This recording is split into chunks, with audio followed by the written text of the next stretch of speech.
Hope everybody's doing great. Yeah. Hope everybody's doing wonderful.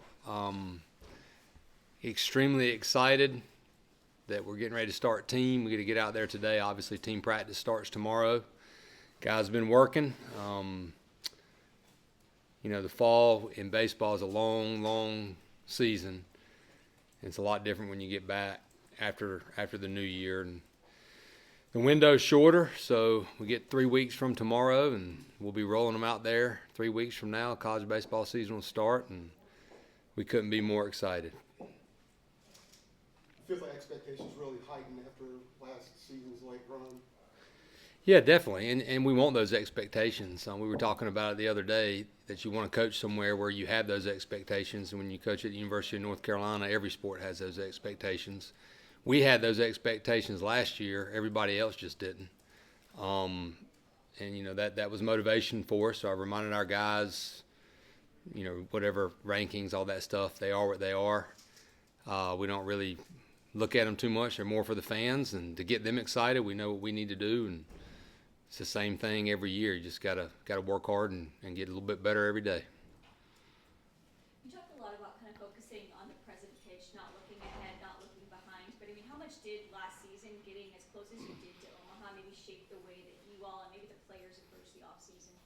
Yeah, I've been here a long time, and every season obviously has its own story, but the next season can definitely be affected by how that previous season ended, especially here. When we have lost a tough one, and even though it was a great run, at the end of the day, we lost in a super regional at home. We want to win that super regional. So we talked about what that feeling was like in 2017 when we lost at home, and then came back and made it to Omaha in 2018 and 2012 when we lost in a regional to St. John's. And we just honored the 2013 team at the first pitch banquet, and I just talked to our guys like how motivated that team was. They were talented and they won a lot of games, but they were extremely motivated to find a way to not have that same feeling that they had in 2012. And I feel like it's the same way with us this year. We want to take that next step for sure. I know you say you don't, inside this building, nobody cares about the outside expectation, but the players walk out of here and they hear about it. How do you keep them focused on what happens in here matters? Yeah, it's a backbone of our program. As cliche as it sounds, of being process-oriented, being present, but we work on it daily, understanding how important practice is, how important to not get too high or too low. And you guys know that have covered college baseball, the season is so long. And you can be playing really, really good and be a top 5 team all country and the whole season and struggle down the stretch. Or you can get hot at the right time like we did, or you can get hot like Ole Miss did. So really, it's such a long season. Just remind those guys like you can't get too high or too low, and you have to be present, focused. Does last season start, middle, and end sort of show them? 100%. Yeah, we talk about what did you learn? What can we learn from last season, and what can we also learn if we start getting in a rut like we did last year, to get out of it. I'd like to get out of it a little bit quicker than we did last year. But that just goes to show how fast things can turn around, and also how you have to stay humble when you're playing well and not take any team for granted, because college baseball, I think this is my 26th season. It's as good as it's ever been top to bottom, and if you don't play well, you'll get beat. It used to be, you could have some teams where you just kind of showed up. That's not the case anymore with the transfer portal. We're still affected by COVID. A lot of teams are older. They're able to fill the gaps with, 22, 23, 24-year-olds. So that's even the playing field nationally, in my opinion. You touched on the portal. The good thing is you can bring a player in at any time. The bad thing is you can lose a player at any time. What is the dynamics of that? And it seems like you can revamp an entire baseball team in one season. Yeah, and some are. We're fortunate at the University of North Carolina, in my opinion, because it's just not a place that guys want to leave. Every now and then a kid's just, they give it all they have and they can't get on the field, and the main reason is playing time. But now, as we know in the landscape, that's not the main reason all the time.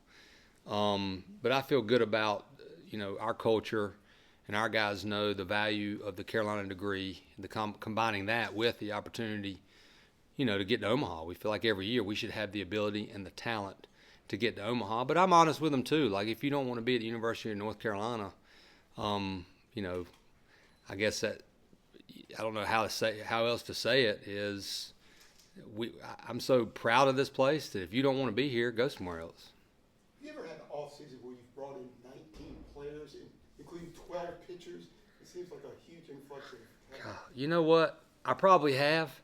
But man, the seasons go it seems like they go faster and faster and faster. And I was looking at that, our recruiting classes, and they started growing more and more, probably around like 2007, 2008, just nationally.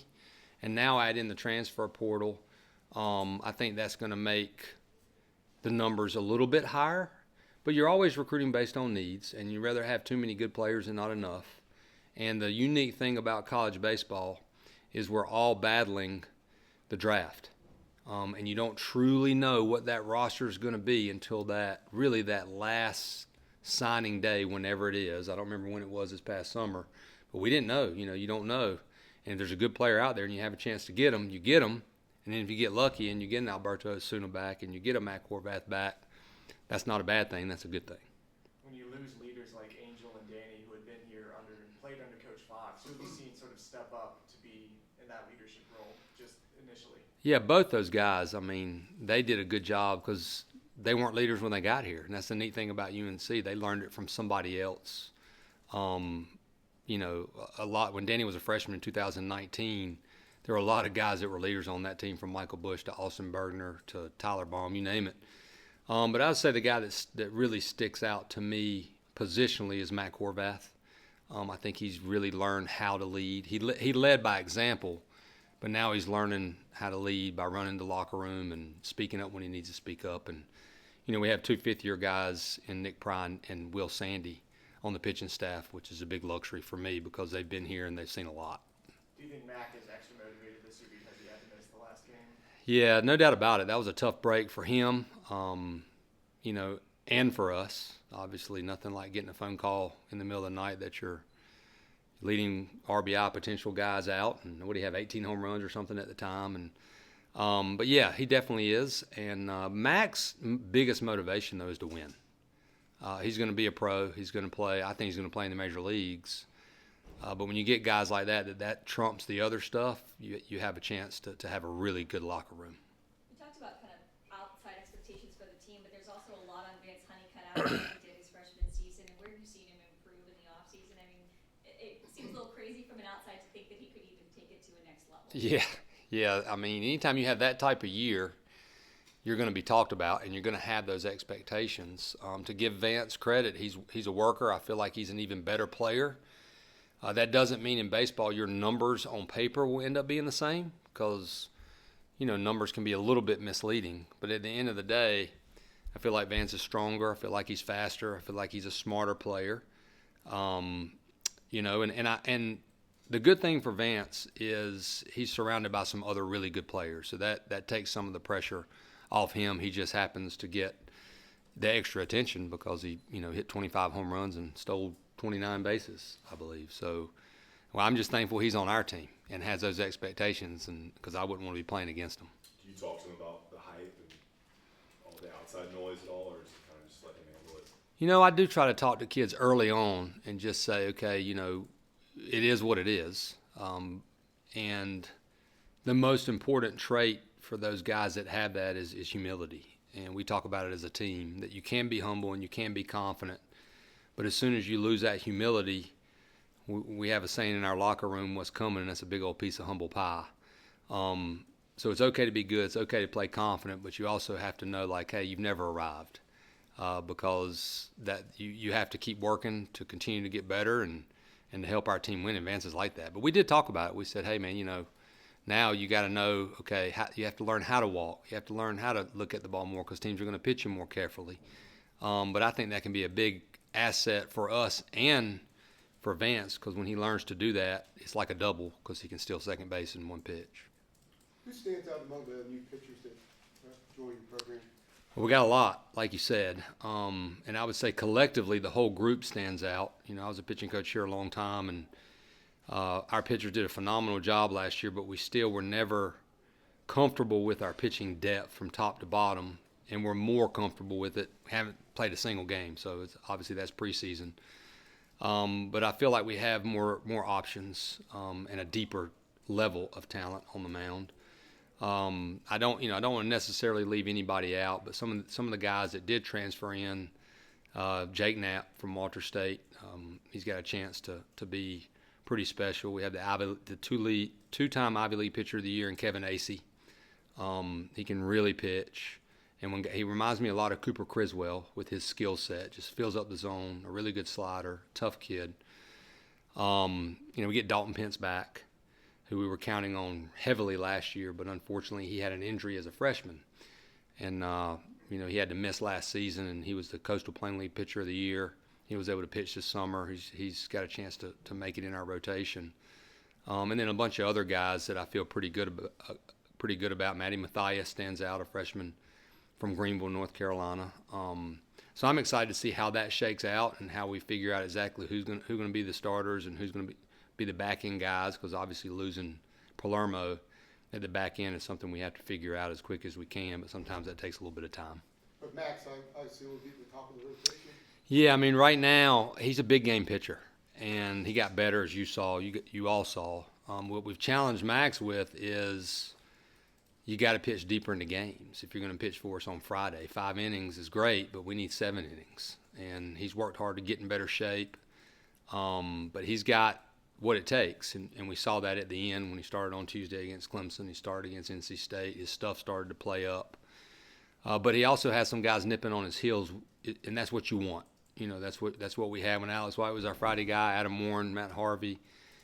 Those guys keep those guys on edge, and that helps him continue to get better. So I believe he'll start the season on Friday, but we also have 3 weeks, and I'm a firm believer that I don't care what you did last year. I mean, the experience does matter, but we're going to put the guy out there that we feel like is going to give our team the best chance to win on Friday, but also save the rest of our pitching staff on Friday.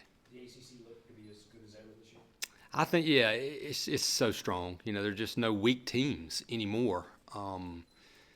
And there's star players throughout the league. I know a lot of people like to talk about the SEC, but the ACC is as good.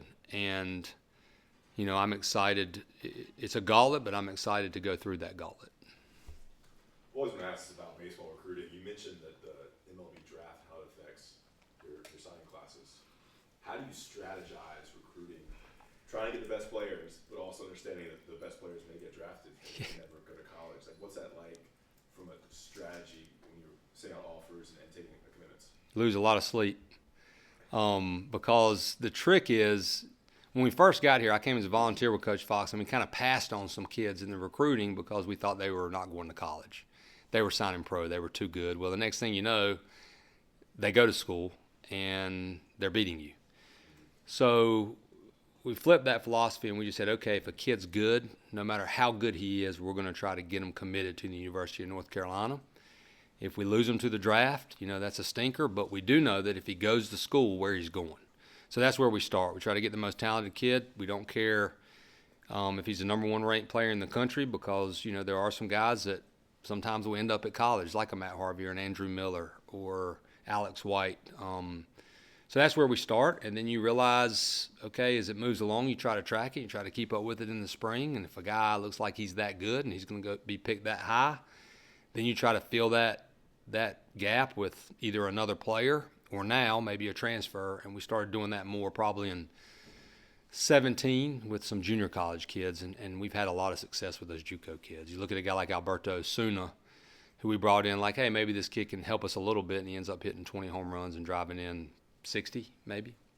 Yeah, so I guess a transfer really helps that situation. Yeah, it does. It definitely does. And obviously the COVID's made a big difference, because guys have gotten the extra year. And when that goes away, it'll be back to a little more of, yeah, we have the transfer portal, but you're not going to have 24-year-olds all over the field anymore. How do you manage a roster? Every team, every sport, Mac talks about it, not so much Coach Davis, but a baseball coach dealing with the portal, the draft, COVID, how do you manage your roster with some semblance of sanity? You know, there is a cap. The NCAA came back. You know, COVID there was not one. And this year you can carry 35 players, and if you have the fifth years under certain criteria, you can carry over the 35. So that's where you manage it. You can start with more than that number, but it is a challenge, and it's even more of a challenge, in my opinion, at the bigger schools. You know, the Power Fives, the North Carolinas, the LSU's, the Tennessees, because we are getting some of those guys that have the potential to be drafted really high. And really, in a perfect world, you lose a lot of your juniors, you know, in my opinion, because they have such a great year. Like Matt Horvath is a true junior. If he plays like we want him to play, he goes in the back end or the first round and he signs. So the better your players perform, the more you're going to lose them. But there's also a chance they can come back. So, you know, really, it's a juggling act. And again, you don't truly know until those 20 rounds happen, and then the signing deadline comes. I see Colby be slipping over to shortstop. It's a good assumption. We weren't sure. We had some other guys come in that have really shown that they can also play shortstop, but to give Colby credit, you know, Danny told me a lot last year, Coach, I'm just telling you, like, Colby's that good at shortstop. And I wasn't going to pull Danny Shreddy off shortstop because I just felt like he was our leader. But even Danny, he's got some good awareness. And Colby has continued to get better. We do feel like he can be a dynamic, all ACC type defensive shortstop. We need him to take another step. He's back to switch hitting, and he's been pretty good. So he's gonna switch hit for us this year to give us another left-handed bat. But right now, he's the leading candidate to play shortstop. Then platoon again at first, or you think you'd have? Yeah, I mean, you know, we've got some good options there in Stokes and Osuna and Johnny. You know, so it could be a platoon situation. You know, Stokely is gotten a little more versatile. He can move around the field a little bit more if we need to. We can move him to third base. We can move Mac to right. But Stokes improved too. Like we've challenged him hard to be better, to get better as the season goes along, to keep his strength. And he's pretty good defensively. So I put a very big premium on first base defense because I know how important it is. But you'll see all three of those guys over there. And who are the candidates for second? Right now, a freshman, Austin Hawk, has played extremely well. We have a redshirt freshman, Casey Cook, who's a left-handed hitter that started the season for us in left field but had to medically redshirt with shoulder surgery. He's back. He's healthy. He looks great. I would say those two, and then Jackson Vanderbrake. And then we have the ultimate utility guy that we can always count on in Patrick Alvarez, who can play all over the field. Reminds us a lot of Mikey Madej. Who's bat has stood out in the fall or in the summer? I know you got, Mac and Vance and Albert in the back, but just who do you see maybe who wasn't in the rotation or getting many bats last year that could play themselves into that this year? Yeah, I feel like Frick is really taking a jump offensively. I know he's played every day, but I feel like he could have that breakout type year for us. But a guy that has really shown that we have to find a way to get him in there is Eric Grants. He just has good at bats. It's hard to strike out. He's older. He's strong. He can hit righties. He can hit lefties. He can hit the ball out of the park. So he stood out to me like, okay, this kid, we got to find a way to get him in there, get him some at bats, because I feel like the more at bats he gets, the more you're going to see what he's capable of doing. And the same thing with Max Reamer. He's a fifth-year guy. We used him a lot off the bench, but I think he can do a lot more than that. What has the competition been like for those players trying to get to that starting rotation, whether it's on the mound or at the plate? Yeah, if you have good depth, it makes everybody better because the competition is higher. And on our best teams, I mean, there are guys that aren't in the lineup that, in my opinion, some years could be in the lineup in the top 5. And that's what you want. So I feel like the competition has been high. Obviously, we returned some older players, but some of these younger guys that got a little bit of taste of playing, you see a big growth, or you don't see a growth between that freshman and sophomore year. And a lot of our guys that have come back for their second year have really improved. So that's helped us across, on the mound and positionally. What are you looking for in that first game versus Seton Calling? And I know in game one there's a lot that could be accomplished, but what are you hoping stands out in that first game? Opening day is so exciting, so I try not to get too amped myself. I think back to 2013 where we were preseason number 1 in the country, and we thought, well, we'll win this game 20-0, and Ken Emanuel goes out there and we win 1-0. He throws 106 pitches, and I'm going to bed that night thinking, well, are we that good or not? And then the next day we started playing a little bit better. For me, what I talk to our guys about all the time is I just want us to play Carolina baseball, which is extremely fundamentally sound. We pitch at a high level and we defend at a high level. Like, you have to beat us. We're not going to beat ourselves. Everybody wants the home runs. Everybody wants the doubles. That's going to come, I think, with this team. But the game doesn't lie from the standpoint, if you don't pitch and you don't defend, it's going to be hard to be consistent. So that's what we're going to look for early. Just, okay, can we pitch it at a high level and can we make plays? After 2020 and 2021, did last spring and summer big games at the Bosh down the stretch, did that kind of feel like a return to normal for you and for the program? Yeah, it was awesome. First of all, 21, I don't even know what happened in 21 personally. I just know it was a whirlwind. We go from playing Boston College with no fans, like a scrimmage, to being in a regional at Texas Tech where you can't even hear anything.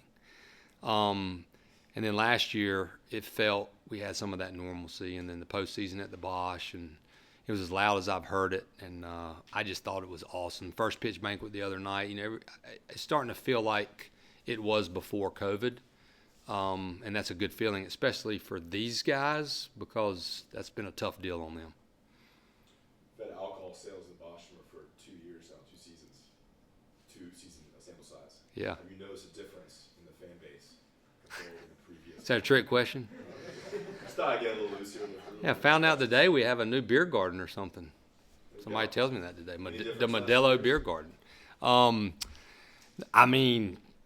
I love baseball, so you're talking to somebody that loves to go to a ball game and have a hot dog and some peanuts and a cold beer. So if that brings out more fans and that makes them louder, I'm all for it. So all I can tell you is I thought our crowd was awesome last year. And they've been awesome as well in the past, but I thought they were extra awesome last year. Freaking awesome shirts making a comeback. Have you seen them around? I hadn't seen them around. That was something that just kind of, I think Hunter Stokely just had the shirt, and it just kind of caught fire. And but whatever these guys want to do, fine with me. I was reading that some college teams, for their pitchers, are using pitching watches. I think Vandy is one of the ones that came up for those. Is that any plans to do anything like Yeah, that? we have. Yep, we're using. There's 2 systems, 2 different ones. We've got another one called PitchCom that's on the way, kind of like the major leagues. We can't use it quite as much as the major leagues because the rules are different for college, but it speeds up the game. We love it. It prevents teams from getting your signs. We used them all fall, and I was honestly blown away at how fast it allows your players, especially defensively, to go. And that's another emphasis now with the game is pace of play. So for us, it's going to help us have an even quicker pace. You mentioned kind of some of the limitations in terms of how much you can use them. How does that differ from MLB? The MLB is voice oriented, so now ours still has to be digital. Like the voice can't, in the hat, an MLB pitcher will hear fastball away. They're even talking about like getting, voices like Samuel L. Jackson and stuff in the big leagues, which I thought was great.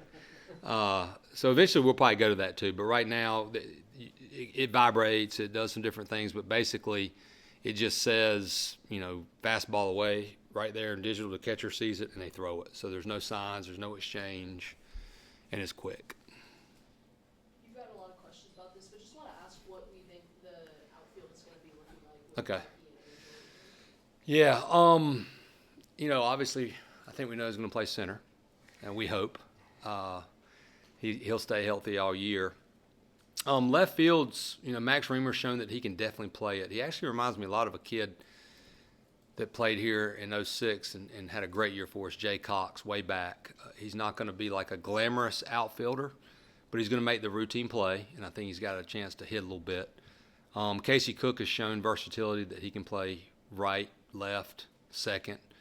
So those three guys, as well as Reese Holbrook is back, and he's improved. He's got the speed. I don't know if we'll move any of our infielders out there, but Patty Alvarez can play out there just like Mikey. He can play left, he can play right, he can play second. He's a plus defender. But I would say right now, Reamer, Honeycutt, Cook, Holbrook as well. And then there is one freshman that's really shown that he's going to need to be in the game probably late, and that's Carter French. Really kind of a recruited walk-on, wide receiver from Tampa Jesuit. Great story, got into school on his own. So we said, yeah, just come on out and give it a shot. And he's shown over the course of time that he's a pretty dang good player, so we're excited about him as well. Thank you. Two more for Coach. I'll go again. Just wanted to ask, we talked a little bit over the summer when Honeycutt was trying out for that USA Baseball Collegiate National team. Just want to ask, what conversations you had with him throughout and after that process and what he learned from that? Yeah, he was fighting a little bit of a pulled hammy, so he wasn't 100% when he did that, but he was good enough to give it a shot. I was shocked that he didn't make the team. Obviously, I wasn't there, so I'm biased because I coached him. I've been coaching a long time, but I know he's pretty dang good. I also thought that he was going to be the ACC Freshman of the Year, and I'll proudly say I thought he should have been. But we just talked about, okay, now that you didn't make it, how can we get ready for this season? We got to get healthy, and we got to go to work. He was going to go to the Cape, but we figured getting that hamstring healthy and then going through a full fall, being able to get in the cages with Coach Wiersbicki, work on, stealing third base. So really it worked out well for him and for us because he was able to rest his body. He had played every game as a freshman, and he had a really productive fall for us. One more for Coach. What do you think of Robo moms?